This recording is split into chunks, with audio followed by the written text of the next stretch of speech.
ஒரு பெரிய மனுஷன் சாக கிடந்தார். ரொம்பவும் அழுதார். ஏன் அழறீங்க அப்படின்னு கேட்டாங்க சுற்றி இருந்தவங்க. நான் சாகிறதுக்காக கவலைப்படலை, நான் நம்ம ஜனங்களுக்காக எவ்வளவோ காரியம்லாம் செஞ்சுக்கிட்டு வந்தேன். நான் செஞ்சுக்கிட்டு வந்த சேவையை இனிமேல் யார் செய்ய போகிறாங்க, அது யாரால் முடியும், அதை நினச்சி தான் அழறேன் அப்படின்னாராம். ஒருத்தர் முன்னாடி வந்தார். அதுக்காக நீங்கள் கவலைப்படாதீங்க, உங்கள் சேவையை தொடர்ந்து செய்கிறதுக்கு என்ன மாதிரி இளைஞர் பட்டாலும் தயாராக இருக்குது. இருந்தாலும் எங்கள் கவலை என்னென்னா அப்படின்னு இழுத்தார். என்ன சொல்லுங்கன்னு கேட்டார் அவர். நீங்கள் இது வரைக்கும் என்ன சேவை செஞ்சுக்கிட்டு வந்தீங்க, அதுதான் எங்களுக்கு இன்னமும் புரியாத புதிராக இருக்குது அப்படின்னாராம் அவர். இந்த காலத்து புள்ள ஒருத்தன் தன்னோட அப்பாவை பார்த்து சொன்னான், அப்பா, நான் உனக்கு உதவி செய்யலாம்னு நினைக்கிறேன், என்ன உதவி செய்யணும்னு சொல்லு அப்படின்னா. நீ சும்மா இருந்தால் அதுவே எனக்கு செய்கிற பெரிய உதவிடா அப்படின்னார் அப்பா. சும்மா இருக்கிறதும் ஒரு உதவி தான், அது மாதிரி மௌனமும் ஒரு சமூக சேவை தான் அப்படிங்கிறார் காஞ்சி பெரியவர். நமக்கு 5 புலன்கள் இருக்குது, மெய், வாய், கண், மூக்கு, செவி. இந்த 5லேயும் அதிகப்படியான வேலை எதுக்குன்னு நினைக்கிறீங்க? வாய்க்கு தான். ஏன்னா அதுக்கு 2 வேலை. இப்போ கண்ணுக்கு பார்க்குறது மட்டும்தான் வேலை, காதுக்கு கேட்குறது மட்டும்தான் வேலை, மூக்குக்கு வாசனை அறியறது தான் வேலை, உடம்புக்கு உணர்றது மட்டும்தான் வேலை. ஆனால் வாய் அப்படி இல்லை, அதுக்கு 2 வேலை. சாப்பிட்றதும் அதுதான், பேசுகிறதும் அதுதான். அதாவது வாய் ஒன்று தான் கர்மேந்திரியமாகவும் இருக்குது, ஞானேந்திரியமாகவும் இருக்குது அப்படின்னு சொல்லுவாங்க. சாப்பாட்டில் உட்காந்தா எந்தெந்த ஆகாரம் என்னென்ன ருசின்னு அறிவிக்கிற வேலையும் செய்யுது. சபையில் உட்காந்தா பாடுறது, பேசுறது, சிரிக்கிறது, இது மாதிரியான வேலையும் செய்யுது. இன்னொரு வித்தியாசம், கண்ணு, காது, மூக்கெல்லாம் ஸ்ட்ரெயின் பண்ணிக்கிட்டு வேலை செய்கிறதில்ல. ஒரு ரோஜா பூ பார்த்தா உடனே மூக்கு அப்படியும் இப்படியும் அசைய ஆரம்பிக்கிறதில்ல. ஒரு சங்கீதத்தை கேட்ட உடனே காது ஆட ஆரம்பிக்காது. ஆனால் வாய் அப்படி இல்லை, அது பேசினாலும் சரி சாப்பிட்டாலும் சரி அசைஞ்சு தான் ஆகணும். ஆக மற்றதை விட வாய்க்கு வேலை ஜாஸ்தின்னு தெரியுது. சாப்பிட்றது, பேசுறது அப்படின்னு 2 காரியம் அதுக்கு. இப்படி 2 காரியம் இருக்கிறதுனால அது 2ஐயும் பாதியாக குறைச்சிக்கணுங்கிறது கடவுள் அபிப்பிராயமாக இருக்கணும் அப்படிங்கிறார் காஞ்சி பெரியவர். ஆனால் இப்போ நாம் அப்படியே நடந்துக்கிறோம், அதுக்கு நேர்மாறாக நடந்துக்கிறோம். நாம் சாப்பிட்றதும் அதிகம், பேசுகிறதும் அதிகம், 2 வேலையையும் தேவைக்கு அதிகமாகவே செய்கிறோம். வாய் தான் ரொம்ப ஓவர் ஒர்க்குடு. அதுக்கு ஓய்வு கொடுத்தா உடம்பும் நல்லாயிருக்கும், உலகமும் நல்லாயிருக்கும். மௌன விரதம் இருக்கிறதெல்லாம் எதுக்காக நினைக்கிறீங்க? இதுக்காக தான். இந்த காலத்தில் மௌனமாக இருக்கிறவங்கெல்லாம் மகத்தான தொண்டு செய்கிறாங்க அப்படின்னு தான் சொல்லணும். சத்தம் அதிகமாக போய் தான் சவுண்டு பொல்யூஷன் வருது. அது மட்டும் இல்லை, மௌனமாக இருந்தால் சண்டை சச்சரவே வராது. மௌனம் கலக நாஸ்தி. ஆக இதுவும் ஒரு சமூக சேவை தான். நமக்கு தான் வாய் இருக்குதுங்கிறதுக்காக வசமாக சாப்பிட்றதும் தப்பு, வளவளன்னு பேசுகிறதும் தப்பு. ஒரு கருத்தை சொல்கிறதுக்கு ஒரே ஒரு சொல்லு போதும் அப்படின்னு இருக்கும்பொழுது 2 சொற்களை செலவு பண்ணாதே. எவ்வளவு சொன்னாலும் அதனால் ஒரு பயனும் விளையாது அப்படின்னு தெரிய வருமேயானால் அந்த ஒரு சொல்லையும் விரயம் பண்ணாதே அப்படிங்கிறார் ஒரு அறிஞர். எல்லா குணங்கள்லேயும் மௌனம்தான் சிறந்தது அப்படிங்கிறார் ஒருத்தர். மௌனமாக இருக்கிறது மூலமாக மற்றவர்கள் குறைகளை நம்மளால் தெரிஞ்சிக்க முடியும். அதே சமயத்தில் நம்மக்கிட்ட இருக்கிற குறைகளை மற்றவங்களுக்கு தெரியாமல் மறைச்சிக்கவும் முடியுங்கிறார் அவர். உண்மைதானே? ஒரு பெரிய மேடை பேச்சாளர், பொது வாழ்க்கையில் 25 வருஷ காலமாக ஈடுபட்டிருக்கிறவர். அவர் மனைவி ஒரு நாள் சொன்னாங்க, எங்கள் வீட்டுக்காரர் 25 வருஷ காலமாக பொது வாழ்வில் ஈடுபட்டிருந்தா கூட இந்த மாதம் 10ஆம் தேதியிலேருந்து தான் மக்களுக்கு சேவை செய்ய ஆரம்பிச்சிருக்கார் அப்படின்னாங்க ரொம்ப பெருமையாக. 10ஆம் தேதிக்கு அப்படி என்ன விசேஷம் அப்படின்னு கேட்டோம். அன்னையிலேருந்து தான் அவர் மேடையில் பேசுகிறத நிறுத்தினார் அப்படின்னாங்க அந்த அம்மா. ஒருத்தர் ஒரு தவறு செஞ்சு விட்றாருன்னு வச்சுக்கோங்க, உடனே நீ செஞ்சது தவறு அப்படின்னு சொல்கிறது ஒரு வகை. அதுக்கு பதிலாக எது சரின்னு அவர் புரிந்து கொள்ள உதவி செய்கிறது இன்னொரு வகை. இந்த 2வது வகை இருக்குது பாருங்கள், நிர்வாக இயலில் இது ரொம்ப முக்கியம்.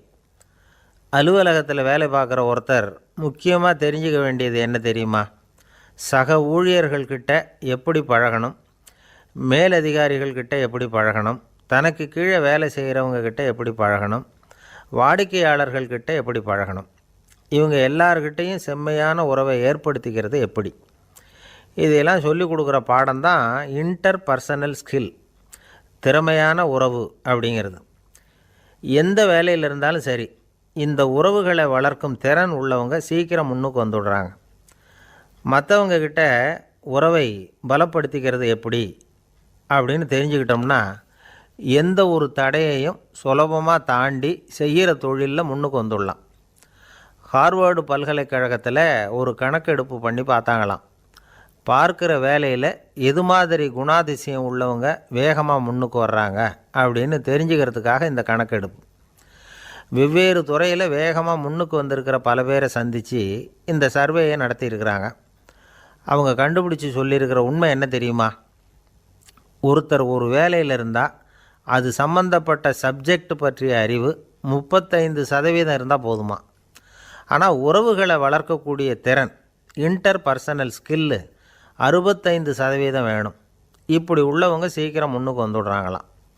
அதனால் ஒருத்தருக்கு வேலை சரியாக புரியலைன்னா கூட விவரமாக மற்றவங்கக்கிட்ட பழகிறது எப்படின்னு புரிஞ்சால் போதும், அவர் முன்னுக்கு வந்துடலாம். அலுவலகங்களில் மட்டும் இல்லை, எல்லா இடங்கள்லேயும் இது ரொம்ப முக்கியம். வீட்டுக்குள்ளேயும் இது ரொம்ப முக்கியம், வீட்டுக்கு வெளியேயும் இது முக்கியம். அடுத்தவங்கக்கிட்ட பழகிறது எப்படிங்கிறத தெரிஞ்சிக்காதவன் வாழ்க்கையில் முன்னேற முடியாது. இன்றைக்கி ஆயுதங்களால் காயப்படுத்தி கொள்ளுகிறவர்களை விட வார்த்தைகளால் காயப்படுத்தி கொள்ளுகிறவர்கள் தான் அதிகம். பெரியவங்க என்ன சொல்கிறாங்க தெரியுமா? நீங்கள் இந்த பூமியில் பிறந்ததன் அர்த்தம் பூர்த்தியாகணும்னா அடுத்தவங்களுக்கு உதவி பண்ணுங்க. அடுத்தவங்களுக்கு உதவி செய்ய முடியாவிட்டால் கூட பரவாயில்லை, ஆனால் யாரையும் புண்படுத்தி விடாதீங்க அப்படின்னு சொல்கிறாங்க. எனக்கு தெரிஞ்ச ஒருத்தர் ஒரு அலுவலகத்தில் வேலை பார்க்குறார். அவர் சொல்லுவார், எனக்கு இந்த இன்டர் பர்சனல் ஸ்கில் ரொம்ப அதிகம் சார். சக ஊழியர்கள்கிட்ட ரொம்ப சுமூகமாக நடந்துக்குவேன். என் கூட வேலை பார்க்குற ஒருத்தருக்கு ஏதாவது ஒரு கஷ்டம்னா அந்த சமயத்தில் அவர் செய்ய வேண்டிய வேலையை நான் செஞ்சுருவேன் சார் அப்படிம்பார். நான் அவர்கிட்ட சமீபத்தில் அப்படி ஏதாவது செஞ்சுருக்கீங்களா அப்படின்னு கேட்டேன். செஞ்சுருக்கேன் சார். போன வாரம் புதன்கிழமை ஆஃபீஸில் என் பக்கத்து சீட்டுக்காரருக்கு வயிற்று வலி. உடனே நான் மெடிக்கல் லீவ் போட்டுவிட்டு எங்கள் வீட்டுக்கு போயிட்டேன் சார் அப்படின்னார். ஒரு அம்மா தெருவில் உட்காந்து என்னத்தையோ தேடிட்டு இருக்கிறாங்க. அந்த அம்மா ஒரு சுஃபி ஞானி. அவங்க பேர் என்னென்னா ரபியா அல் அடாவியா. அந்த அம்மாவுக்கு கண் கூட தெளிவாக தெரியாது. அந்த பக்கமாக வந்த சில பேர் இவங்களுக்கு உதவி செய்கிறதுக்காக வந்தாங்க. என்ன தேடிட்டு இருக்கிறீங்க அப்படின்னு கேட்டாங்க. இதுக்கு அந்த அம்மா, அந்த கேள்வி அவ்வளோ முக்கியத்துவம் இல்லை, நான் தேடிட்டு இருக்கிறேன், உங்களால் முடிஞ்சால் எனக்கு உதவி பண்ணலாம் அப்படின்னாங்களாம். உதவி செய்ய வந்தவங்களுக்கு ஆச்சரியம். எதை தேடுறோங்கிறது தெரியாமல் இப்படி ஏன் நேரத்தை செலவழிக்கிறீங்க? நாங்கள் எப்படி உங்களுக்கு உதவ முடியும்? எங்களுக்கு ஒன்றும் புரியலையே அப்படின்ட்டுருக்காங்க. சரி, உங்களை திருப்தி பண்ணுறதுக்காக சொல்கிறேன். ஒரு குண்டூசி தொலைஞ்சி போச்சு, அதை தேடுறேன் அப்படின்னாங்களாம் அந்த அம்மா. அதுக்கப்புறம் இவங்களும் சேர்ந்து தேட ஆரம்பிச்சிட்டாங்க. கொஞ்ச நேரம் ஆச்சு, ஒன்றும் கிடைக்கல. உதவி செய்ய வந்தவங்களும் அழுத்து போட்டாங்க. அப்புறம் கேட்டாங்க, பாருங்கம்மா, இது ரொம்பவும் பெரிய தெரு, அகலமான தெரு. அதனால் குறிப்பாக நீங்கள் எந்த இடத்துல அந்த குண்டூசியை தொலைச்சிங்க அதை சொல்ல முடியுமான்னாங்களாம். இதுக்கு அந்த அம்மா, நீங்கள் மறுபடியும் அர்த்தமில்லாத கேள்வியை கேட்குறீங்க, உங்கள் கேள்விக்கும் நான் தேடுறதுக்கும் என்ன சம்மந்தம்னாங்களாம். இதை கேட்டதும் அவங்க ஒரு மாதிரி ஆகிட்டாங்க. என்னம்மா நீங்கள் பைத்தியம் மாதிரி பேசுகிறீங்க அப்படின்னாங்களாம். சரி, உங்களை மறுபடியும் திருப்திப்படுத்துறதுக்காக சொல்கிறேன். அதை நான் எங்கள் வீட்டில் தொலைச்சுட்டேன் அப்படின்னாங்களாம். அப்புறம் எதுக்காக இங்கே தேடிட்டுருக்குறீங்க அப்படின்னு கேட்டிருக்காங்க. ஏன்னா இங்கே தான் வெளிச்சம் அதிகமாக இருக்குது, அங்கே வீட்டுக்குள்ளே இருட்டாக இருக்குது, அதனால் இங்கே தேடுறேன். வெளிச்சம் உள்ள இடத்துல தானே தேட முடியும் அப்படின்னாங்களாம் அந்த ஞானி. இந்த கதைக்கு என்ன அர்த்தங்கிறத பெரியவங்க சொல்கிறாங்க. அதாவது இந்த தேடுதல்ங்கிறது ஒரு வியாதி. அது நம்ம சதா அலைய வைக்கும், பைத்தியமாக மாற்றுறதுக்கு முயற்சி பண்ணோம். ஒரு காலம் அது நிறைவு அடையவே அடையாது. வாழ்வுங்கிறது ஒரு புரிந்து கொள்ள முடியாத சதா இயங்கி கொண்டிருக்கிற ஒரு செயல். அதுக்கு ஆரம்பமும் இல்லை, முடிவும் கிடையாது. எதையோ தேடணும் அப்படிங்கிற உந்துதல் நமக்குள்ளே இருக்கும், ஆனால் குறிப்பாக எதை தேடிட்டு இருக்கிறோம் அப்படிங்கிறது புரியாது. அப்படி ஏதாவது ஒன்றை தேடி அடைஞ்சிட்றோம்னு வச்சுக்கோங்க, உடனே ஒரு அதிருப்தி வந்துடும். அதனால் வாழ்க்கைங்கிறது சலிப்பு நிறைந்தது அப்படிங்கிற எண்ணத்தை உண்டாக்கிக்கிறோம். ஒன்று அடைஞ்சதுக்கு அப்புறம் இன்னொன்று தேட ஆரம்பிச்சிருவோம். ஆக இந்த தேடல்ங்கிறது நாம் ஒன்று அடைஞ்சாலும் அடையாவிட்டாலும் தொடர்ந்து நடந்துக்கிட்டு தான் இருக்கும். இதுக்கு முடிவே கிடையாது. இந்த உண்மையை நாம் நல்லா புரிஞ்சுக்கணும் அப்படிங்கிறது பெரியவங்களுடைய கருத்து. ஏழையும் தேடுறான், பணக்காரனும் தேடுறான், நோயாளியும் தேடுறான், நோய் இல்லாதவனும் தேடுறான், அதிகாரம் உள்ளவனும் தேடுறான், அதிகாரம் இல்லாதவனும் தேடுறான், முட்டாளும் தேடுறான், அறிவாளியும் தேடுறான். ஆனால் யாரும் இதை தான் தேடி சாதிக்க போகிறோம், இதுதான் முடிவு அப்படின்னு திட்டவட்டமாக சொன்னதில்லை. ஒன்று அடைஞ்சதும் இன்னொன்று தேட ஆரம்பிச்சிடுறாங்க, அவ்வளோதான்.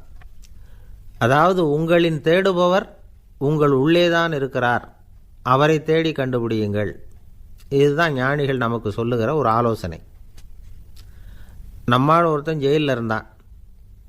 இன்னொரு கைதி அவனை பார்த்து கேட்டான், ஏன்பா உன்னை பார்க்குறதுக்கு வெளியிலேருந்து யாருமே இங்கே வர்றது இல்லையே, உனக்கு சொந்தக்காரங்களே கிடையாதா அப்படின்னு கேட்டானான். ஏன் இல்லை, எனக்கு சொந்தக்காரங்க நிறைய பேர் உண்டு, அவங்க என்னை பார்க்க வராததுக்கு காரணம் வேறு அப்படின்ட்டுருக்கான் இவன். என்ன காரணம்னு கேட்டான் அவன். அதுக்கு இவன் சொன்னானா, அதுக்கு என்ன காரணம்னா அவங்க எல்லாரும் இங்கே உள்ளேயே இருக்கிறாங்க அப்படின்னானா. ஒரு சீன தேசத்து அரசர் இருந்தார். அவருக்கு வயசாயிட்டுது. அவருக்கு அடுத்தபடியாக அவருடைய புள்ள பட்டத்துக்கு வரணும், ஆட்சி பொறுப்பை ஏற்றுக்கணும். ஒரு நல்ல தலைவனுக்கு இருக்க வேண்டிய பண்புகள்லாம் தன்னுடைய மகனுக்கு இருக்கணும்னு விரும்பினார் அந்த அரசர். அதனால் இளவரசனை பக்கத்தில் இருந்த ஒரு குரு கிட்ட அனுப்புனார். இளவரசன் அவர்கிட்ட போய் சேர்ந்தான். அந்த குரு என்ன பண்ணார் தெரியுமா, இவனை பார்த்து சொன்னார், இதை பாருப்பா, நீ என்ன பண்ணுற, இப்போவே பக்கத்தில் இருக்கிற காட்டுக்கு போ, நடு காட்டில் போய் ஒரு இடத்துல உட்காந்துக்கோ, அங்கே என்னென்ன சத்தம்லாம் உன் காதில் விழுதுன்னு கவனித்து கேளு, உன் காதில் விழுந்த ஓசைகள் என்னென்னங்கிறத என்கிட்ட வந்து சொல்லு, அதுதான் எனக்கு தெரியணும், உனக்கு வேலையும் அதுதான் அப்படின்னு சொல்லி அனுப்பி வச்சுட்டார். இளவரசன் காட்டுக்கு போனான். குரு சொன்னபடியே ஒரு இடத்துல உட்காந்து கவனித்து கேட்டான். அதுக்கப்புறம் குருக்கிட்ட திரும்பி வந்தான். என்னென்ன சத்தம்லாம் கேட்ட அப்படின்னு கேட்டார் குரு. குருவே, காட்டில் நான் பறவைகள் சத்தம்லாம் கேட்டேன், மிருகங்களின் ஓசையையும் கேட்டேன், இதை தவிர இடி மின்னல் மழை இதுகளோட சத்தத்தையும் கேட்டேன் அப்படின்னா. குரு யோசனை பண்ணார், நீ இன்னமும் சரியாக கேட்கல, அதனால் மறுபடியும் காட்டுக்கு போ, கொஞ்ச நாள் தங்கியிருந்து கேட்டுட்டு வா அப்படின்னார். இளவரசனுக்கு ஒன்றும் புரியல. இருந்தாலும் குருவின் கட்டளையாச்சே, மறுக்க முடியுமா? உடனே அவன் மறுபடியும் காட்டுக்கு போனான். ஒரு இடத்துல உட்காந்தான். கொஞ்ச நேரம் உன்னிப்பாக கவனித்து கேட்டான். சில நாள் கழித்து குருக்கிட்ட திரும்பி வந்தான். குருவே, இந்த தடவை சில துல்லியமான சத்தங்களையெல்லாம் கேட்டான். தேனீ பறக்கிற சத்தம், நீரோடையின் மெல்லிய ஓசை, இதெல்லாம் கேட்டேன்னா. குரு சிரித்தார். நீ மறுபடியும் காட்டுக்கு போ, இன்னும் சில நாள் அங்கே இரு, முழுமையாக கவனமாக கேட்டுக்கிட்டு வா அப்படின்னு சொல்லி அனுப்பி வச்சுட்டார். இளவரசனுக்கு குழப்பம் அதிகமாகிட்டுது. ஒன்றுமே புரியல. மறுபடியும் காட்டுக்கு போனான். மௌனமாக ஒரு இடத்துல உட்காந்துட்டான். அப்படியே தியானத்தில் ஆழ்ந்துட்டான். சில நாளில் அவனுக்கு இதுவரை கேட்காத ஓசைகள்லாம் கேட்க ஆரம்பிச்சிட்டுது. இதைத்தான் நான் கேட்கணும்னு என்னுடைய குரு எதிர்பார்த்துருக்கிறாருங்கிறத புரிஞ்சுக்கிட்டான். உடனே குருக்கிட்ட ஓடனான். குருவே, இந்த தடவை காதுகளுக்கு கேட்க முடியாத சில ஓசைகளை கூட என்னால் உணர முடிஞ்சுது. பூ மலருகிற ஓசை, சூரியனால் பூமி சூடாகிறப்போ எழுகிற ஓசை, காலை பனித்துளி இந்த புல்லுலாம் குடிக்கிற ஓசை, இது எல்லாம் என்னால் நல்லா கேட்க முடிஞ்சுது அப்படின்னா. குருவுக்கு இப்போ தான் திருப்தி ஏற்பட்டு தான். இளவரசனை பார்த்து சொன்னார், இதை பாருப்பா, இப்போ தான் நாட்டை ஆளுகிற தகுதி உனக்கு வந்திருக்குது அப்படின்னு சொல்லி அதுக்கு விளக்கமும் கொடுத்தாராம். எந்த அரசன் தன்னுடைய மக்களின் எதையும் பேசுகிற மௌன மொழியை, மௌன வார்த்தைகளை கேட்குறானோ அவன்தான் ஆள தகுதி உள்ளவன். எந்த அரசன் தன்னுடைய மக்களின் உணர்ச்சிகளை உண்மையாக உணர்றானோ அவன்தான் முதன்மையான அரசன். போலி வார்த்தைகளை மட்டும் கேட்டுட்டு பல மௌன ராகங்களை காதில் வாங்கிக்காதவன் அரசனே இல்லை. எந்த நாட்டில் எப்போ ஒரு அரசன் தன்னுடைய மக்களின் உணர்ச்சிகளை கேட்க மறுக்கிறானோ அன்னையிலேருந்தே அந்த நாடு அழிய தொடங்குது அப்படின்னு அர்த்தம். இதுதான் அந்த குரு இளவரசனுக்கு போதித்தது. வாயால் பேசுகிறத மட்டும் கேட்டு ஏமாறக்கூடாது, உணர்ச்சிகளையும் கேட்குறதுல தான் மனப்பக்குவம் உண்டாகும். மக்கள் உணர்ச்சிகளை புரிந்து கொள்ளாத அரசர்கள் நீடிச்சிருக்க முடியாது. அது மாதிரி நாடுகளில் அடிக்கடி குழப்பம் தான் உண்டாகும். அப்படி இருந்தால் அடிக்கடி ஆட்சி மாறிக்கிட்டு இருக்கும். அப்படிப்பட்ட ஒரு தேசம், அங்கே ஒரு சிறைச்சாலையில் 3 கைதிகள் பேசிக்கிட்டு இருந்தாங்க. ஒருத்தன் சொன்னான், நான் இந்த நாட்டு ராஜாவை எதிர்த்து பேசிக்கிட்டு இருந்தேன், அதனால் என்னை பிடிச்சி கொண்டாந்து இங்கே போட்டுவிட்டாங்க அப்படின்னா ஒருத்தன். இன்னொருத்தன் சொன்னான், நான் இந்த நாட்டு ராஜாவை ஆதரித்து பேசிக்கிட்டு இருந்தேன், அதனால் என்னை பிடிச்சி கொண்டாந்து இங்கே தள்ளிவிட்டாங்க அப்படின்னா. அது சரி, நீ என்ன தப்பு பண்ண அப்படின்னு சொல்லி 3வது ஆளை பார்த்து இவங்க கேட்டாங்க. அதுக்கு அந்த ஆள் சொல்கிறான், நான் தான் இந்த நாட்டு ராஜா அப்படின்னானா. ஒரு ஆசாமி வேகமாக ஓடிக்கிட்டு இருந்தான். ஏன் இப்படி ஓடுறேன்னு கேட்டார் இன்னொருத்தர். அங்கே ஒரு ஆளை அடிபட்டு கிடக்கிறான், அதை பார்த்தேன், உடனே ஓடுறேன்னா. எங்கேன்னு கேட்டார். ஆஸ்பத்திரிக்குன்னா. ஒரு ஆள் அடிபட்டு கிடக்கிறத பார்த்தா உடனடியாக நாம் செய்ய வேண்டியது முதல் உதவி, அதுக்கப்புறம் தான் ஆஸ்பத்திரி. இன்றைக்கி விபத்துங்கிறது சர்வசாதாரணமாக நடந்துக்கிட்டு இருக்குது. வாகன விபத்து, வெடிகுண்டு விபத்து, தீ விபத்து, கட்டடம் சரியறது, பூகம்பம், இப்படி நிறைய நடக்குது. ஒரு விபத்தை பார்த்துட்டா நம்மளில் பல பேர் நமக்கு என்னத்துக்கு வம்புன்னு ஒதுங்கி போயிடுறதும் உண்டு. சில பேர் துணிஞ்சு கிட்ட போய் உதவி செய்கிறதும் உண்டு. அப்படி உதவி செய்ய நினைக்கிறவங்களுக்கு உபயோகப்படுற தகவல் இது. விபத்தில் காயமடைஞ்சவங்களை 3 பிரிவாக பிரிக்கலாமா. முதல் வகை கொஞ்சம் சீரியஸானது, உயிருக்கு உடனே ஆபத்து தரக்கூடியது. மூளை காயம், முகம், கழுத்து காயங்கள், இருதயம், நுரையீரல் காயங்கள், வயத்தில் உள்ளுறுப்பு காயங்கள், அதிகப்படியான இரத்தப்போக்கு, இதனால எல்லாம் பாதிக்கப்பட்டிருந்தால் அது முதல் வகை அப்படின்னு நாமளே மனசுக்குள்ளே முடிவு பண்ணிக்கணும். இவங்களுக்கெல்லாம் உடனடியாக முதல் உதவி கொடுக்கணும். தாமதப்படுத்தாமல் ஆஸ்பத்திரிக்கு கொண்டுகிட்டு போயிடணும். இப்படி கொஞ்சம் எச்சரிக்கையாக நடந்துக்கிட்டால் அவங்களில் பல பேரை காப்பாற்றி போடலாம். 2வது வகை எப்படின்னா, முதல் உதவி விரைவாக கிடைச்சா உயிர் பிழைக்கக்கூடிய மார்பு காயங்கள், கைகால் எலும்பு முறிவு, இடுப்பு முதுகெலும்பு காயம், சீரான இரத்த சேதம், இப்படிப்பட்டவங்களை 2வது வகையாக பிரிக்கணும். ஆபத்து இல்லாத சிராய்ப்புகள், சிறு காயங்கள், இரத்த உறைவுகள், இதனால் பாதிக்கப்படுறவங்க 3வது வகை.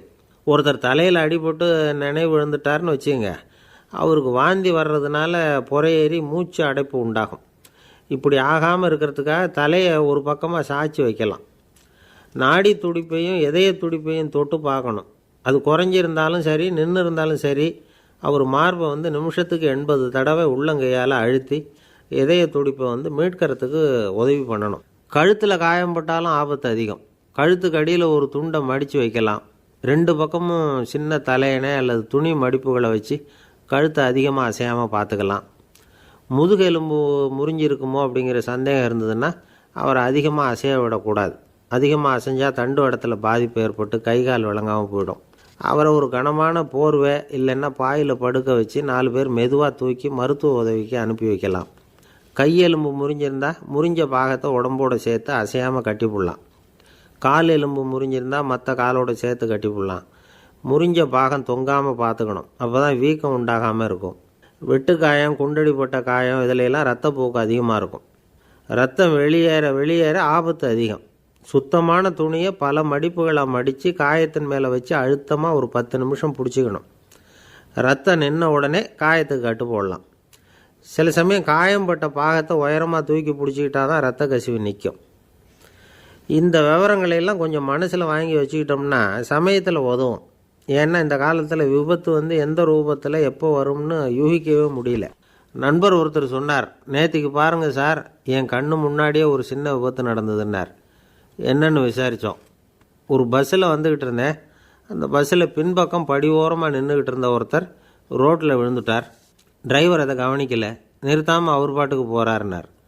கண்டக்டர் உடனே விசில் கொடுத்து பஸ்ஸை நிறுத்த வேண்டியது தானே அப்படின்னோம். அதுதான் சார் முடியாமல் போச்சுன்னார் அவர். ஏன்னு கேட்டாங்க. தவறி கீழே விழுந்ததே அந்த கண்டக்டர் தான் சார் அப்படிங்கிறார். ஒரு நண்பர், அவர்கிட்ட பேசிக்கிட்டு இருந்தேன். மனித உறவுகள் பற்றி அவர் சொல்லிகிட்டு இருந்தார். அமெரிக்காவில் தந்தை மகன் உறவு எப்படி இருக்குது அப்படிங்கிறத விளக்கிறதுக்கு அவர் ஒரு கதையை சொன்னார். ஒரு அப்பா பகல் பூராவும் அலுவலகத்தில் வேலை, ஓடி ஆடி உழைச்சிக்கிட்டு களைச்சி போய் ராத்திரி 10 மணிக்கு மேலே வீடு திரும்பினான். வீட்டு வாசலில் அவரோட மகன் காத்துக்கிட்டு இருக்கிறான். இன்னமும் தூங்கலை. அப்பாவை வாசல்லையே தடுத்து நிறுத்தி, அப்பா உனக்கு சம்பளம் எவ்வளவு அப்படின்னு கேட்குறான். ஏற்கனவே ஆஃபீஸ் பிரச்சனைகளால் அழுத்து போய் திரும்புகிற அப்பாவுக்கு கோவம் வந்துடுது. என்னடா இப்படிலாம் கேளுன்னு உங்கள் அம்மா உனக்கு சொல்லி கொடுத்தாளா அப்படின்னு சொல்லிவிட்டு உள்ளே போய் சட்டையை கட்டி மாட்டிவிட்டு குளிச்சுவிட்டு மறுபடியும் வெளியில் உடையை மாற்றுகிற சமயம் அப்போ மறுபடியும் மகன் உள்ளே நிற்கிறான் அவர் முன்னாடியே. அப்பா உனக்கு எவ்வளவு சம்பளங்கிறான் மறுபடியும். அப்பாவுக்கு எரிச்சல் அதிகமாகிட்டுது.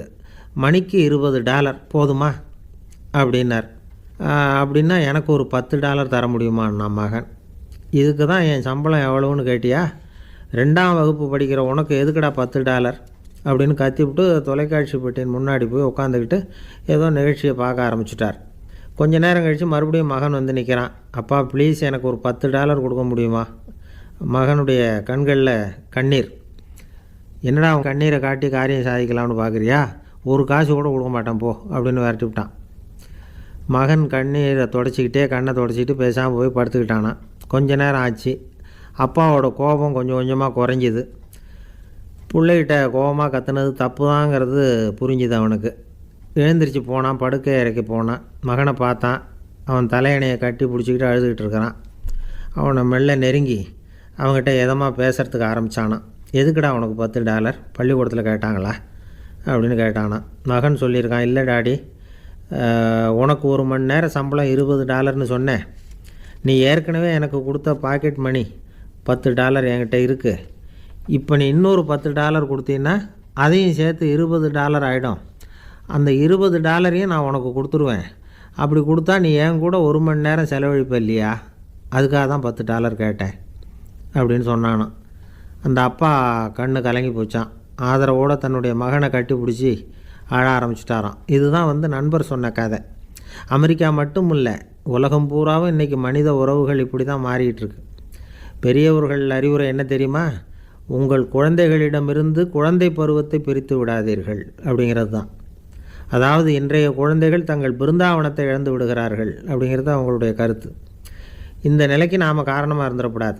குழந்தைகளோட விளையாடுவோம், குடும்பத்தோடு உறவாடுவோம் அப்படிங்கிறது தான் நம்முடைய நோக்கமாக இருக்கணும். இன்றைய உறவு முறைக்கு இன்னொரு உதாரணம் சொல்லுவாங்க. ஒருத்தர் வந்தாராம், அவர் பக்கத்தில் ஒரு சின்ன பையன்.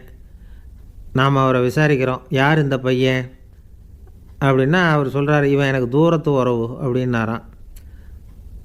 இந்த தூரத்து உறவுன்னா எப்படின்னு இருக்கான். இதுக்கு அவன் சொல்லியிருக்கிறான், இவன் எங்கள் அப்பாவுக்கு 8வது புள்ளை அப்படின்னானான். ஒரு ஊரில் ஒரு பெரிய ஞானி இருந்தார். அவர் படுக்கையில் இருந்தார். இன்னும் கொஞ்சம் நேரம்தான் அவர் இந்த உலகத்தில் இருக்க போகிறார். அவரை சுற்றி ஏகப்பட்ட கூட்டம். ஏற்கனவே அவருடைய உபதேசங்களை கேட்டவங்க பல பேர் அவரை சுற்றி நிற்கிறாங்க. அந்த ஞானி மெதுவாக கண்ணை திறந்து பார்க்குறார். எல்லாரும் அவருடைய கடைசி வார்த்தையை கேட்கறதுக்காக அவளோட காத்துக்கிட்டு இருக்கிறாங்க. அந்த ஞானி மெதுவாக பேச ஆரம்பித்தார்.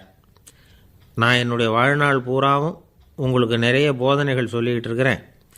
பேரானந்தம், மகிழ்ச்சி, தியானத்தன்மை, இதை பற்றியெல்லாம் சொல்லியிருக்கிறேன். இப்போ நான் வேறு ஒரு கரைக்கு போய்கிட்டுருக்கிறேன். நான் இனிமேல் இந்த கரையில் இருக்க மாட்டேன். நீங்கள் நான் சொன்னதையெல்லாம் கேட்டீங்க, ஆனால் எதையும் நீங்கள் நடைமுறைப்படுத்தி பார்க்கல.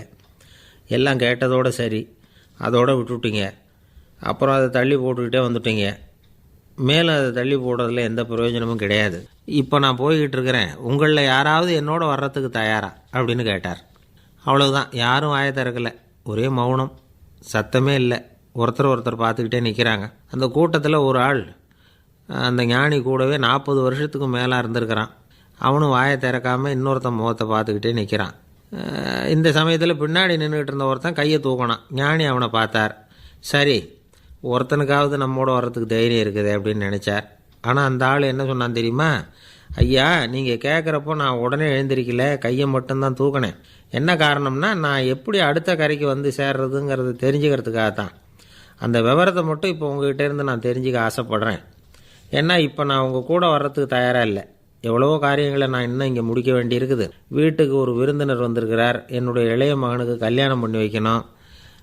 அதனால் இன்றைக்கி உங்கள் கூட வர முடியாது. அது மட்டும் இல்லை, இப்போ உங்கள் கூட அடுத்த கரைக்கு வந்தால் திரும்பி வர முடியாதுன்னு வேறு சொல்கிறீங்க. அதனால் இப்போ நான் வரல. இன்னொரு நாள் நிச்சயமாக நான் வர்றேங்க, உங்களை சந்திக்கிறேன். அதனால் இப்போ நீங்கள் இன்னொரு தடவை எங்களுக்கு விளக்கமாக சொல்லணும். ஏற்கனவே பல தடவை சொல்லியிருக்கிறீங்க. தயவு பண்ணி இப்போ ஒரு தடவை சொன்னீங்கன்னா சௌகரியமாக இருக்கும். அந்த அடுத்த கரையை அடையிறது எப்படி? இப்போ ஒரு தடவை அதை விளக்கமாக சொல்லிட்டிங்கன்னா நல்லா ஞாபகப்படுத்திக்குவேன். அது சரியான சமயம் வர்றப்போ இது எனக்கு உதவியாக இருக்கும் அப்படின்னு நானும். ஆனால் உண்மை என்ன தெரியுமா? அந்த சரியான சமயம் வரவே இல்லை அப்படிங்கிறது தான் உண்மை. இப்படி அந்த கதை முடியும். இந்த கதை அந்த ஒரு ஆளுக்கு மட்டும் இல்லை, கிட்டத்தட்ட எல்லாருக்குமே அது பொருந்தும் அப்படிங்கிறாங்க விவரம் தெரிஞ்சவங்க. எல்லாருமே அந்த சரியான தருணத்துக்காகத்தான் காத்துக்கிட்டு இருக்கிறாங்களாம். அதுக்காக ஜோசியம் பார்க்குறாங்க, கைரேகை பார்க்குறாங்க. நாளைக்கு என்ன நடக்குங்கிற ஆவலில் எல்லோரும் காத்துக்கிட்டு இருக்கிறாங்க. ஆனால் அந்த ஒரு நாள் ஒருபோதும் வரப்போகிறதில்ல. நீங்கள் தள்ளி போடுறதுக்காக பல அர்த்தமில்லாத காரணங்களை தேடுறீங்க அப்படிங்கிறார் ஒரு ஞானி. காத்திருக்கிறதுலேயே நம்ம காலம் ஓடி போயிடுது. ஏன்னா இன்றைக்கி நாம் சிந்திக்கிறது நாளைக்கு நாம் சிந்திக்கிறது இல்லை. ஒவ்வொரு நாளும் ஒவ்வொரு மாதிரி போயிடுது. நாளைக்கு மறுநாளை பற்றியே சிந்திக்கிறோம். இப்படியே அது பாட்டுக்கு போயிடும். கரையை தொட்டு பார்க்குறது எப்போ? இதுதான் கேள்வி. நமக்கு வேண்டியப்பட்ட ஒருத்தர் ஒரு ரயில்வே பிளாட்ஃபாரத்தில் நின்றுட்டு இருக்கிறார். அங்கே இருக்கிறவங்ககிட்ட கேட்குறாராம், விசாரிக்கிறார். ஏங்க கிழக்க போகிற ரயில் போயிட்டுதுங்களான்னாராம். போயிட்டுதுன்னு இருக்கிறாங்க. கொஞ்ச நேரம் கழித்து எங்கே மேற்க போகிற ரயில் போயிட்டுதுங்களான்னு கேட்டிருக்காரு. போயிட்டுதுங்களான்ட்ருக்காங்க. அப்புறம் கொஞ்சம் நேரம் கழித்து மறுபடியும் ஏங்க 10:30 மணி வண்டி போட்டுதான்னு கேட்டிருக்கார். தொடர்ந்து காலையிலேருந்து சாயந்தரம் வரைக்கும் இப்படி ஒரே இடத்துல நின்றுக்கிட்டு கேட்டுக்கிட்டே இருக்கிறார். இதை பார்த்துக்கிட்டு இருந்த ஒருத்தர் அவர்கிட்ட வந்து, ஏங்க நீங்கள் எங்கே போகணும் அப்படின்னு கேட்டாராம். இவர் மெதுவாக சொன்னாராம், இந்த ரயில்வே லைனை தாண்டி அந்த பக்கம் போகணும் அப்படின்னாராம்.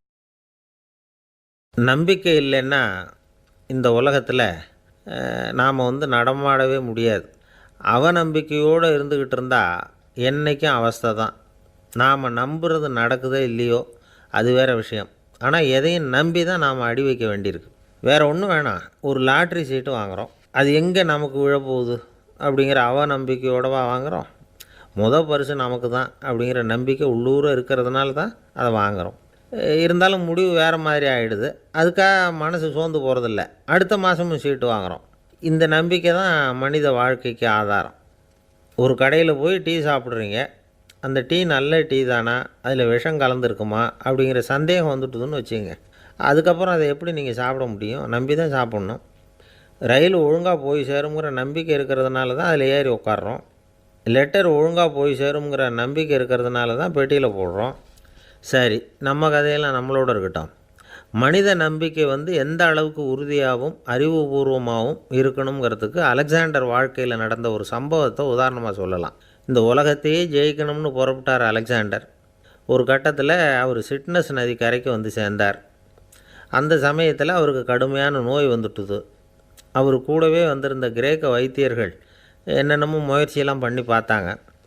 இருந்தாலும் அலெக்சாண்டருக்கு வந்திருக்கிறது என்ன நோய்ங்கிறத அவங்களால கண்டுபிடிக்க முடியல. ஏன்னா அந்த பகுதியில் உள்ளவங்களுக்கு மட்டுமே அதிகமாக வரக்கூடிய ஒரு வினோதமான நோயாக இருந்தது அது. ஆனால் அவர் இருக்கிற இடம் எதிரியோட இடம், பாரசீக மன்னனோட ஆளுகைக்கு உட்பட்ட இடம். என்ன பண்ணுறது அப்படின்னு எல்லோரும் யோசனை பண்ணாங்க. பாரசீக மன்னனோட அரண்மனையில் இருக்கிற வைத்தியர் வந்தால் இந்த நோயை குணப்படுத்தி விடுவார் அப்படின்னு சொன்னாங்க. இருந்தாலும் எதிரியோட நாட்டில் இருக்கிற வைத்தியரை கூப்பிட்டு எப்படி நம்பி வைத்தியம் பார்க்க சொல்கிறது அப்படின்னு சொல்லி எல்லோரும் தயங்கினாங்க. ஆனால் அலெக்சாண்டர் தயங்கலை. பரவாயில்ல, அழைச்சிட்டு வாங்கன்னு விட்டார். உடனே அவரை போய் அழைச்சிட்டு வந்துட்டாங்க. அவர் வந்தார். அலெக்சாண்டர் உடம்பை பரிசோதனை பண்ணி பார்த்தார். சரி, இதை குணப்படுத்தி விடலாம், பயப்பட வேண்டியதில்லை. ஆனால் இதுக்கு ஒரு மூலிகை ரசம் தயார் பண்ணி கொடுக்கணும். நான் போய் அதை தயார் பண்ணிவிட்டு 2 நாளில் திரும்பி வந்துடுறேன் அப்படின்னு சொல்லிவிட்டு போனார் அந்த வைத்தியர். அதே மாதிரி 2 நாளில் திரும்பி வந்தார் மூலிகை ரசத்தோட. இதுக்கு இடையில் அலெக்சாண்டரோட தளபதிகளில் ஒருத்தர் ரகசியமாக ஒரு எச்சரிக்கை கடிதம் கொடுத்து அனுப்பியிருக்கிறான். அதை வாங்கி என்ன விஷயம்னு பார்த்தார். இப்போ உங்ககிட்ட வந்திருக்கிற எதிரி நாட்டு வைத்தியரை நம்பாதீங்கோ, அவன் கொண்டுகிட்டு வந்திருக்கிற மூலிகை ரசத்தில் விஷம் கலந்துருக்குது அப்படின்னு அதில் எழுதியிருக்கு. அதை பார்த்தார் அலெக்சாண்டர். இருந்தாலும் கொஞ்சம் கூட அலட்டிக்கலை. வைத்தியர் கொடுத்த மருந்தை வாங்கி கடகடன்னு குடிச்சுட்டு அதுக்கப்புறம் அந்த கடிதத்தில் இருந்த விஷயத்தை அந்த வைத்தியர்கிட்ட சொன்னார். வைத்தியர் திகைச்சு போயிட்டார். தன் மேலே அலெக்சாண்டர் வச்சுருக்கிற நம்பிக்கையை பார்த்து அவருக்கு ரொம்ப வியப்பு. வைத்தியர் உண்மையிலேயே நல்ல மருந்து தான் கொண்டுகிட்டு கொடுத்துருக்கிறார், அதில் விஷம்லாம் எதுவும் கலக்கலை. அதுக்கப்புறம் அலெக்சாண்டர் அந்த வைத்தியரை பார்த்து சொன்னாராம், நம்பிக்கைங்கிற அச்சாணியை ஆதாரமாக வச்சுக்கிட்டு தான் இந்த உலகம் சுற்றிக்கிட்டு இருக்குது. எனக்கு எதிரியாக இருந்தாலும் பாரசீக மன்னர் ரொம்ப பெரியவர். அப்பேற்பட்ட மன்னருடைய அரண்மனை வைத்தியர் தொழில் நேர்மை இல்லாதவராக இருக்க மாட்டார். அப்படி இருந்தால் அவரை அரண்மனை வைத்தியராக வச்சிருக்கவே மாட்டாங்க அப்படின்னு நம்பினேன். என்னுடைய நம்பிக்கை வீண் போகலை அப்படின்னாராம். இதுதான் மானுட நம்பிக்கைங்கிறது. இந்த காலத்துலேயும் இது மாதிரி இந்த மானுட நம்பிக்கை ரொம்பவும் சாமர்த்தியமாக கையாளுகிற கெட்டிக்காரங்க சில பேர் இருக்கிறாங்க. இந்த காலத்து குரு, அவருக்கு ஒரு சிஷ்யன். குரு முன்னாடி அந்த சிஷ்யன் ரொம்ப பணிவாக நின்று, குருவே, உங்கள் கையால் விஷத்தை கொடுத்தாலும் அதை வாங்கி மடமடன்னு குடிச்சிருவேன் அப்படின்னா. உன்னுடைய குரு பக்தியை மெச்சினேன் அப்படின்னார் குரு. அதுக்கு அந்த சிஷ்யன், அப்படி இல்லை குருவே, உங்கள்கிட்ட சிஷ்யனாக இருக்கிறத விட உங்கள் கையால் விஷத்தை வாங்கி குடிச்சு விட்றது ரொம்ப நல்லது, அதனால தான் அப்படி சொன்னேன் அப்படின்னா. ஒரு தீக்குச்சி தீப்பெட்டியை பார்த்து கேட்டுதான், நாம் 2 பேரும் தானே உரசிக்கிறோம், ஆனால் நான் மட்டும் தீப்பிடிச்சி எரிஞ்சு போகிறேன், நீ அப்படியே இருக்கிறியே அப்படின்னு தான். அதுக்கு தீப்பெட்டி சொல்லியிருக்குது, உனக்கு தலையில் கணம் இருக்குது அதனால் அழிஞ்சு போகிற அப்படின்னு தான். எப்படி இருக்கு பாருங்கள் இந்த பதில். தலையில் கணம் உள்ளவங்க யாருமே சரியாக இருக்க முடியாது. எவ்வளவு பெரியவங்களாக இருந்தாலும் சரி ரொம்ப கஷ்டம்தான் அது. கர்வங்கிறது கூடவே கூடாது. இதை விளக்கறதுக்கு மகான் ஒருத்தர் ஒரு சம்பவத்தை சொல்கிறார். அர்ஜுனன் தீர்த்த யாத்திரை பண்ணானா.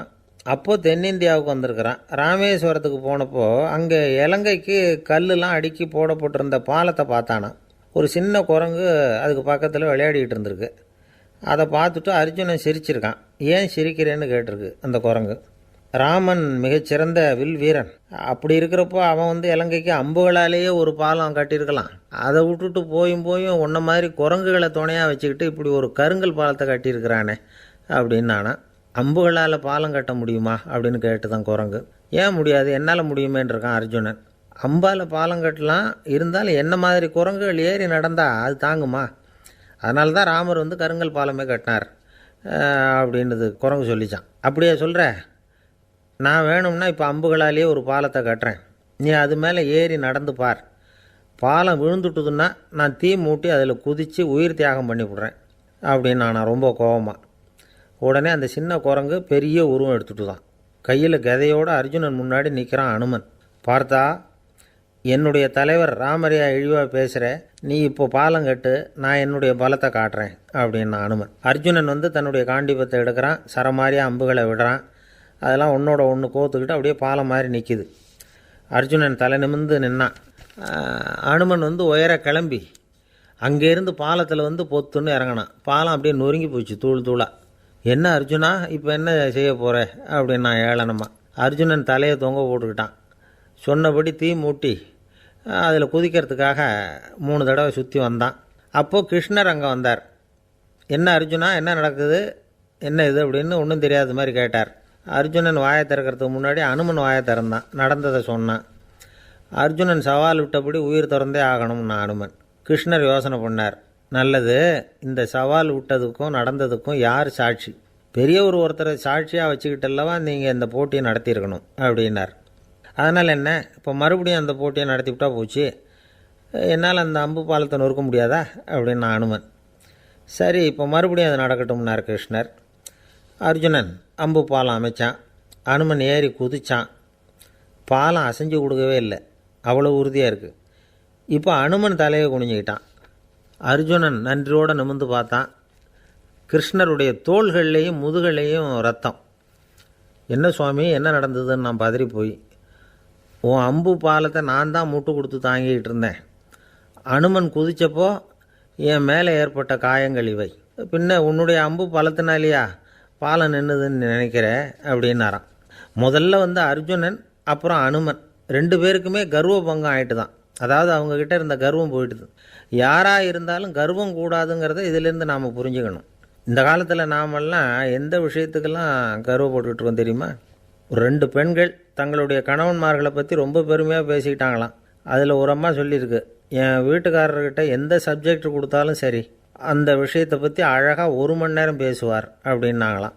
உடனே இன்னொரு அம்மா, அது என்ன பிரமாதம், என் வீட்டுக்காரருக்கு சப்ஜெக்டே தேவையில்லை, விஷயமே இல்லாமல் நாள் பூரா பேசிக்கிட்டு இருப்பார் அப்படின்னாங்களாம்.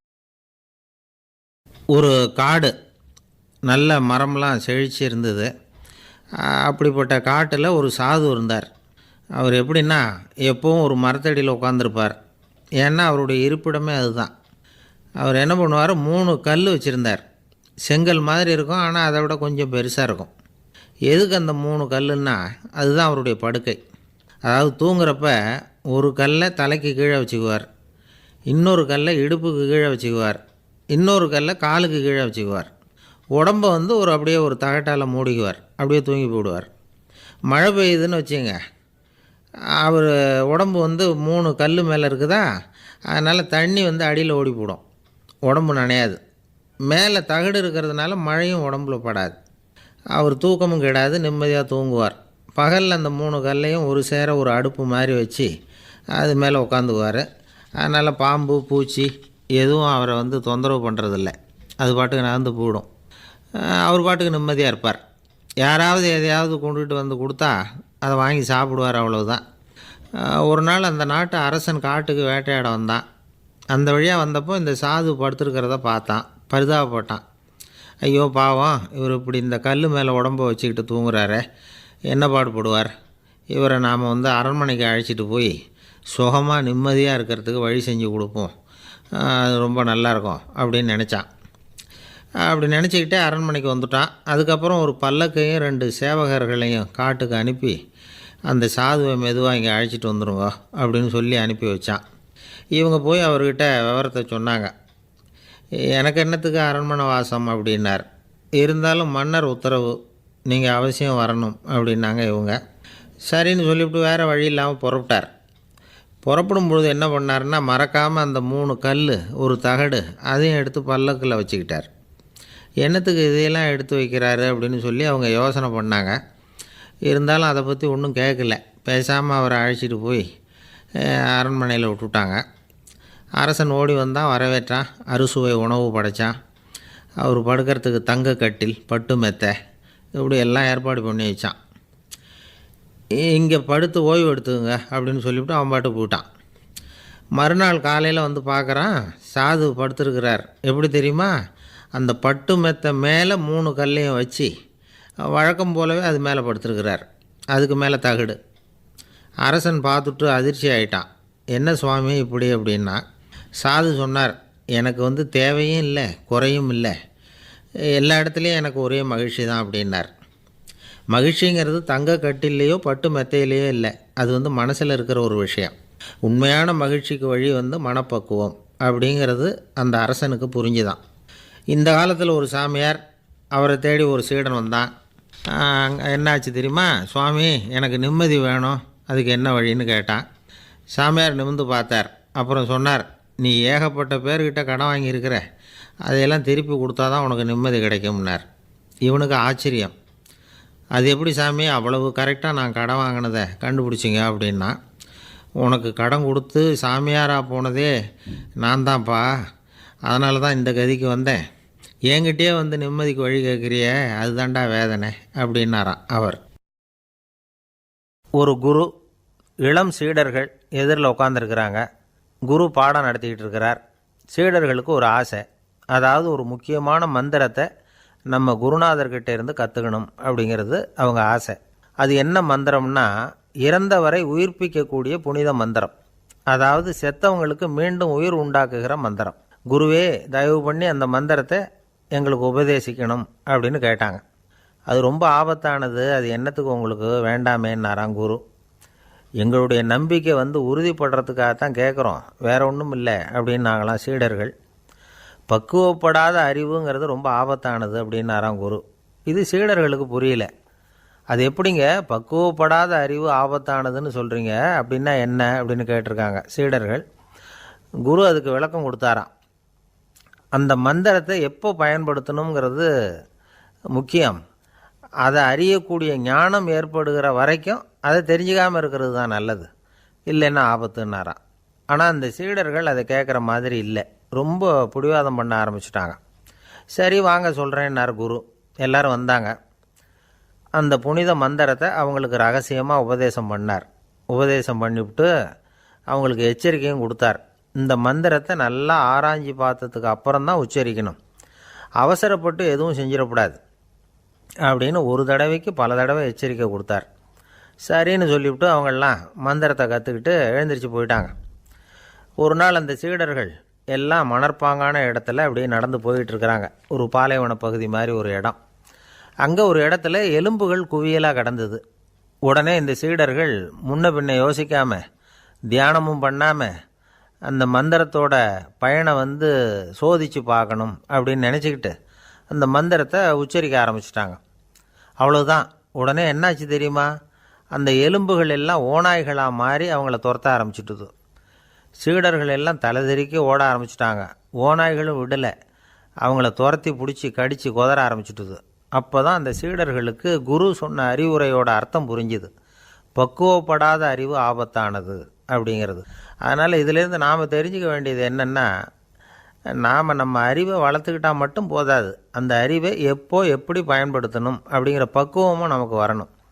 அப்போ தான் வாழ்க்கை நல்லபடியாக அமையும், இல்லைன்னா இடைஞ்சல் தான். இந்த காலத்தில் சில சின்ன பிள்ளைங்களுக்கே அறிவு ரொம்ப பக்குவப்பட்டிருக்குங்கிறத உணர முடியுது. ஒரு சின்ன பையன் பள்ளிக்கூடத்தில் மார்க் லிஸ்ட்டு கொடுத்தாங்க. வாங்கிக்கிட்டு அவசரமாக வீட்டுக்கு ஓடினான். எதிரில் வந்த ஒருத்தர் கேட்டார், என்ன அவசரம், ஏன் இப்படி வேகமாக ஓடுறேன்னார். எங்கள் அம்மாக்கிட்ட அடி வாங்கணும், அதுக்காக தான் ஓடுறேன்னா. அடி வாங்கிறதுக்கா இவ்வளவு அவசரம்னார் அவர். அப்படி இல்லைங்க, நான் போகிறதுக்குள்ளே எங்கள் அப்பா வீட்டுக்கு வந்துட்டாருன்னா அவர்கிட்ட அடி வாங்க வேண்டியிருக்கும், அதை அவாய்ட் பண்ணுறதுக்காக இப்படி ஓடுறேன் அப்படின்னு நானான் அந்த பையன். ரொம்ப நாளைக்கு முன்னாடி ஒரு நாள் கோவலன் நாடகம் நடந்தது. எங்கள் மதுரையில் நடந்தது. அதில் ஒரு முக்கியமான கட்டம். கண்ணகி கிட்ட சிலம்பை வாங்கிக்கிட்டு அதை விற்கிறதுக்காக மதுரை நகருக்கு புறப்படுறான் கோவலன். அந்த சமயத்தில் கண்ணகி பாடுற மாதிரி ஒரு நாடக பாடல் நாடக ஆசிரியர் எழுதினது. அது என்ன பாட்டுன்னா, மா பாவியோர் கூடி வாழும் மதுரைக்கு மன்னா போகாதீர் என்று அப்படின்னு ஆரம்பிக்கும் அந்த பாட்டு. இதுதான் அந்த பாட்டு. இதை கண்ணகி மேடையில் பாடின உடனே கூட்டத்தில் சலசலப்பு. நம்ம ஊர்லேயே நமக்கு முன்னாடியே நின்றுக்கிட்டு மா பாவியோர் கூடி வாழும் மதுரை அப்படின்னு சொல்கிறாங்களே, என்ன தைரியம் அப்படின்னு எல்லாம் குழப்பம் பண்ண ஆரம்பிச்சிட்டாங்க. மக்கள் சத்தம் போட ஆரம்பிச்சிட்டாங்க. எதிர்ப்பு குரல் அது பாட்டுக்கு வர வர அதிகமாக போட்டுது. கொண்டுக்கிட்டு வா அந்த நாடக ஆசிரியரை, எழுதுனது யார் அப்படின்னு ஒரே சத்தம், கூச்சல். வேறு வழி இல்லை. மெதுவாக மேடைக்கு வந்தார் அந்த நாடக ஆசிரியர். 4 பக்கத்திலிருந்தும் கேள்வி கணைகள். மக்களை பார்த்து கொஞ்சம் அமைதியாக இருங்கோ அப்படின்னு சொல்லிவிட்டு தன்னுடைய விளக்கத்தை சொல்ல ஆரம்பித்தார் அந்த நாடக ஆசிரியர். மா அப்படின்னு சொன்னால் திருமகளாகிய லட்சுமி அப்படின்னு அர்த்தம். பா அப்படின்னா கலைமகளாகிய சரஸ்வதி. வி அப்படின்னா மலைமகளாகிய பார்வதி. மா பாவியோர் அப்படின்னா திருமகளும் கலைமகளும் மலைமகளும், இவங்க மூவரும் அப்படின்னு அர்த்தம். இந்த 3 பேரும் வாழ்கின்ற மதுரை புனிதம் நிறைந்தது, சகல செல்வங்களும் நிறைஞ்சது. அப்படிப்பட்ட ஊரில் நான் அணிந்து கொள்ளும் இந்த சாதாரண சிலம்பை யார் வாங்கிக்குவாங்க அப்படிங்கிற எண்ணத்தோடு தான் கண்ணகி அப்படி சொல்கிறா. அதை நினச்சி தான் நான் எழுதினேன். ஆகவே மதுரையை ரொம்ப சிரமப்படுத்தணும், ரொம்ப மோசமாக எழுதணும் அப்படிங்கிற எண்ணம்லாம் எனக்கு கிடையாது. பெருமைப்படுத்தணும்னு நினச்சி தான் அப்படி எழுதினேன் அப்படின்னு விளக்கம் கொடுத்தாராம். இந்த விளக்கத்தை கேட்டதும் எல்லாரும் ரொம்ப சமாதானம் ஆகிட்டாங்களாம். இப்படி விளக்கம் கொடுத்த அந்த நாடக ஆசிரியர் யார் தெரியுமா? அவர் தான் தமிழ் நாடக உலகின் முதல் ஆசான் சங்கரதாஸ் சுவாமிகள். அவருக்கு நகைச்சுவை உணர்வும் அதிகம். 1920ஆம் ஆண்டு திருநெல்வேலியில் அவர் தங்கியிருக்கிறார் நாடகம் நடத்துறதுக்காக. அவர் தங்கியிருந்த வீட்டில் கொசு மூட்டைப்பூச்சி அதிகமாக இருந்திருக்கு. அவரால் தூங்கவே முடியல. அவர் அனுபவித்த தொல்லைகள் ஒரு பாட்டாக உருவாச்சு. வேடிக்கையாக ஒரு பாட்டு எழுதினாராம். மூட்டையும் கொசுவும் ஒரு வீட்டிலே மீட்டிங் போட்டால் முன்னே நிற்க யாரால் முடியும், கொசு மோகன ராகம் போல சத்தம் போட்டு முன்னே நின்று செய்திடும் யுத்தம். இதை மறுநாள் நாடகத்தில் கோமாளி வேஷம் போட்ட ஒரு சிறுவனை விட்டு பாட வச்சுருக்கார். எல்லாரும் சிரித்து ரசித்தாங்களாம். சங்கரதாஸ் சுவாமிகள் கல்யாணமே பண்ணிக்கல, துறவி மாதிரியே வாழ்ந்திருக்கார். தமிழ் நாடக கலைக்கு தன்னையே அர்ப்பணம் பண்ணிக்கிட்டவர் அவர். 1922 நவம்பர் மாதத்தில் ஒரு நாள் புதுச்சேரியில் அவர் வாழ்க்கை முடிஞ்சுது. அப்போ அவருக்கு வயசு 55. சங்கரதாஸ் சுவாமிகள் நாடக ஆசிரியர் மட்டும் இல்லை, மேடை நாடக இயக்குனர், தயாரிப்பாளர், அவரே ஒரு சிறந்த நடிகர். ஒரு தடவை சாவித்திரி நாடகத்தில் இவர் யமதர்மனாக வேஷம் போட்டு நடிச்சிருக்கிறார். நாடகம் பார்த்துக்கிட்டு இருந்த கருவுற்ற ஒரு பெண்மணிக்கு பயத்தினால அங்கேயே குழந்தை பிறந்துட்டு தான். அந்த நிகழ்ச்சிக்கு அப்புறம் இவர் இந்த வேஷம் போடுறப்போலாம் ஜனங்களுக்கு முன்கூட்டியே எச்சரிக்கை கொடுக்க ஆரம்பிச்சிருவாராம். அதாவது அப்படி யாராவது பயப்படுறவங்க இருந்தால் கொஞ்சம் கண்ணை மூடிங்க அல்லது எழுந்திரிச்சு போடுங்கன்னு. நடிப்புன்னா அப்படிலாம் இருக்கணும். இந்த காலத்தில் நடிகர் ஒருத்தர் சொன்னார், சார் நான் இந்த நாடகத்தில் நடிக்கிறப்போ முகத்தில் நவரசங்களையும் காட்டி நடித்தேன், உணர்ச்சிகளையெல்லாம் நல்லா காட்டி நடித்தேன். அப்படி இருந்து ஜனங்கள் கல் எடுத்து மேடையில் வீசிவிட்டாங்க சார் அப்படின்னார். நாடகத்தில் உங்களுக்கு என்ன வேஷம் அப்படின்னு கேட்டாங்க. அது செத்து கிடக்கிற பணமாக நடித்தேன் சார் அப்படின்னார்.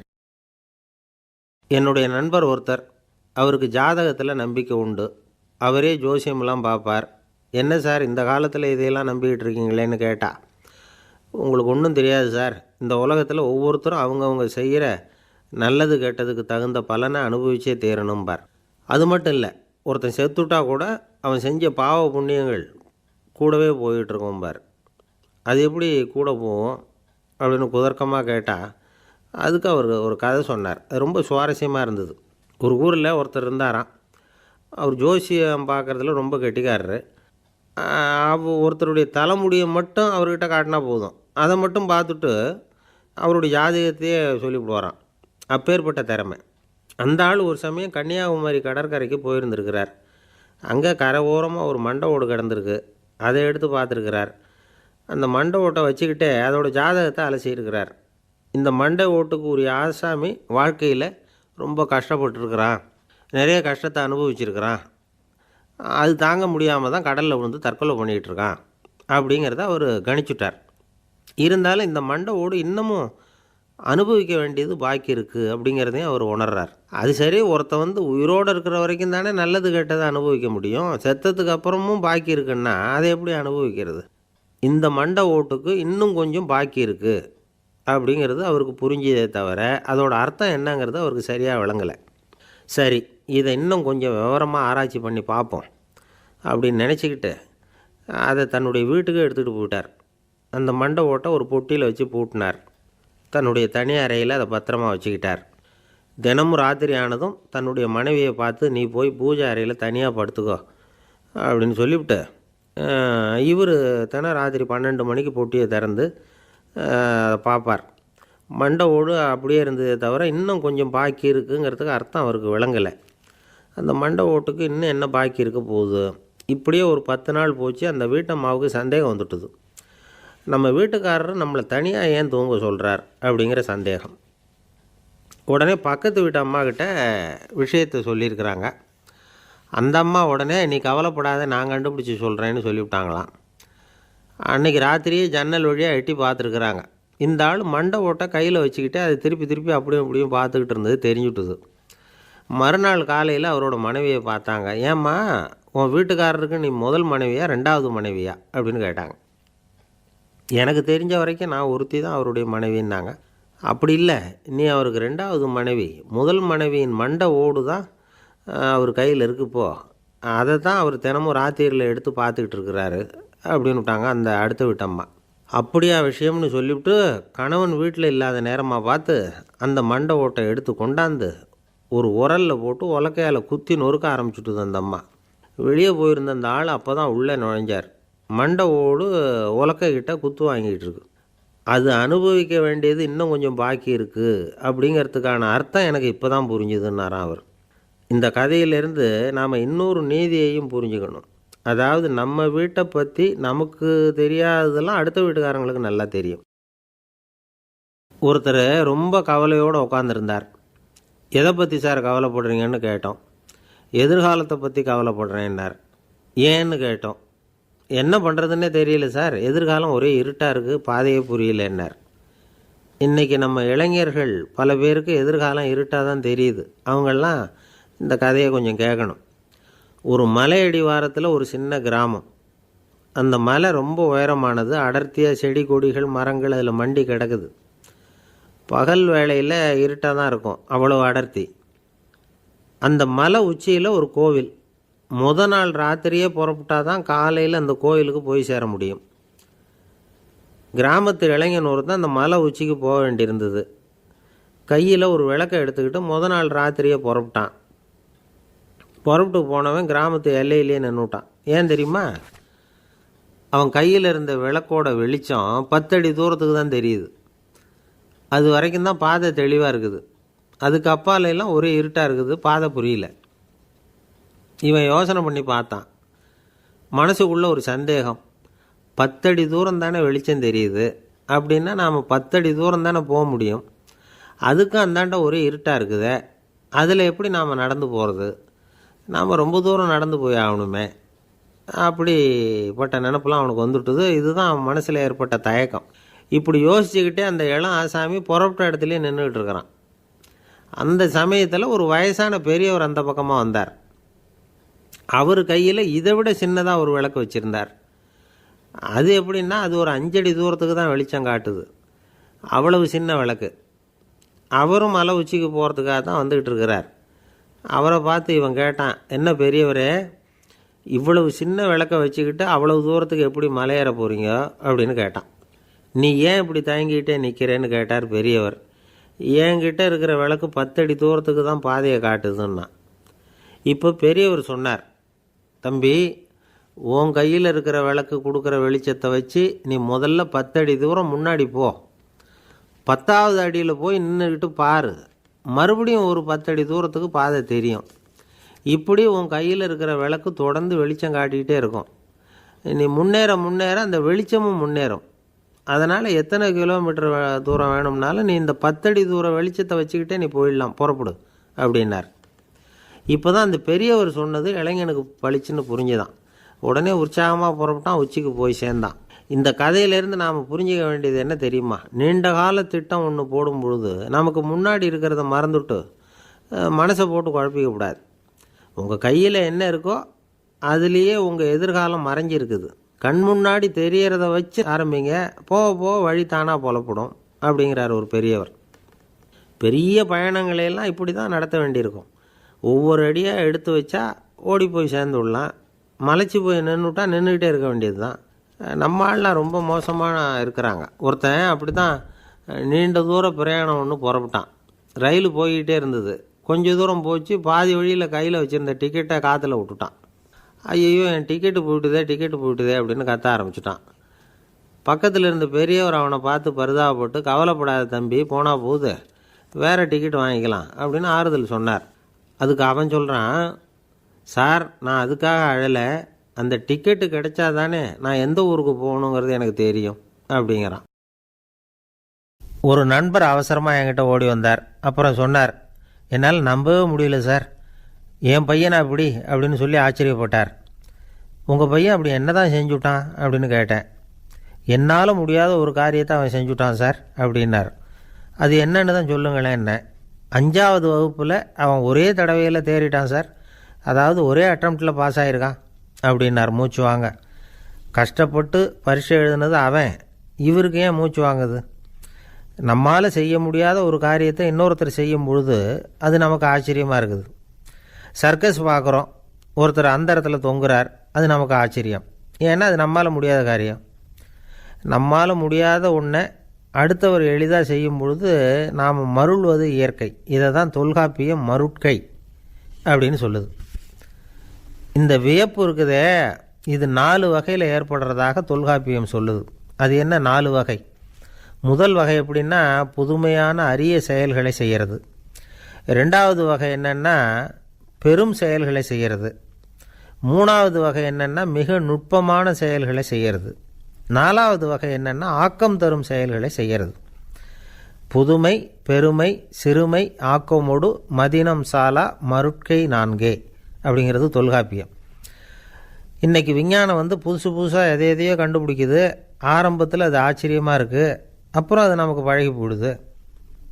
வானொலி பெட்டி புதுசாக வந்தப்போ ஒரு பெட்டி பேசுதுங்கிறது எவ்வளோ பெரிய ஆச்சரியம். இப்போ யாரும் அதை ஆச்சரியமாக பார்க்குறதில்ல. மதினம் சாலா மருட்கை அப்படின்னு ஒரு சொற்றொடர் வருது பாருங்கள், அதில் கருத்தாழம் உண்டு. எதை பற்றியும் போதுமான அளவு புரிந்து கொள்ளாத போது ஒருத்தர் ஆச்சரியப்படுறார். புரிந்து கொண்ட பிறகு ஆச்சரியம் மறைஞ்சு போடுது. மிக நுட்பமான செயல்களும் நம்ம ஆச்சரியப்பட வைக்கும்.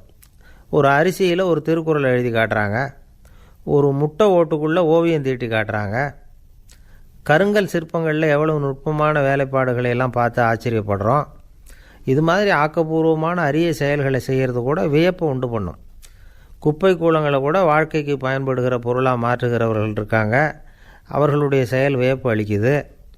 இடைக்காட்டு சித்தர் பாடின 30 நூலில் வர்ற ஒரு பாடல், ஆற்றல் பிறர் அறிதலின் அகம் கிளர்வு உறுதலின் கற்று அறி பாணர் கெழுமிய கோடலின் தோற்றம் உருகவே போற்றல் சால் வியப்பே. ஒருத்தருடைய ஆற்றல் தெரியாமல் இருந்தது, அவருடைய அரிய செயலை பார்க்கும் பொழுது வியப்பாக இருந்தது, மனசுக்குள்ளே கிளர்ச்சி. பாவலர்கள் இவர்களுடைய புகழை பாடி மற்றவர்களும் தெரிந்து கொள்ளுமாறு செய்கிறார்கள் அப்படிங்கிறது தான் ஒரு யதார்த்தமான உண்மை. ஆக எல்லா வகையிலும் மக்கள் தங்களுடைய வாழ்க்கையில் முன்னேறுவதற்கான வழிகாட்டுகிற ஒரு மெய்ப்பாடு தான் வியப்புங்கிறது. இந்த காலத்தில் நம்ம எப்படியெல்லாம் ஆச்சரியப்பட வைக்கிறாங்க. ஒரு ஆளை பிடிச்சி ஜெயிலில் கொண்டு வந்தாங்க. ஜெயில் அதிகாரி அவனை ரொம்பவும் ஆச்சரியமாக பார்த்தாரான். இவன் கேட்டான், ஏன் சார் அப்படி பார்க்குறீங்க, நான் இப்போ இங்கே வர்றது உங்களுக்கு ஆச்சரியமாக இருக்குதா அப்படின்னு கேட்டிருக்கான். இதுக்கு ஜெயில் அதிகாரி சொல்லியிருக்கார், நீ இப்போ இங்கே வந்ததில் எனக்கு ஒன்றும் ஆச்சரியம் இல்லைப்பா, ஏற்கனவே நீ இங்கேருந்து விடுதலையாகி போய் 6 மாதம் ஆச்சு, இவ்வளவு லேட்டாக வர்றியே அதுதான் எனக்கு ஆச்சரியமாக இருக்குது அப்படின்னாரான்.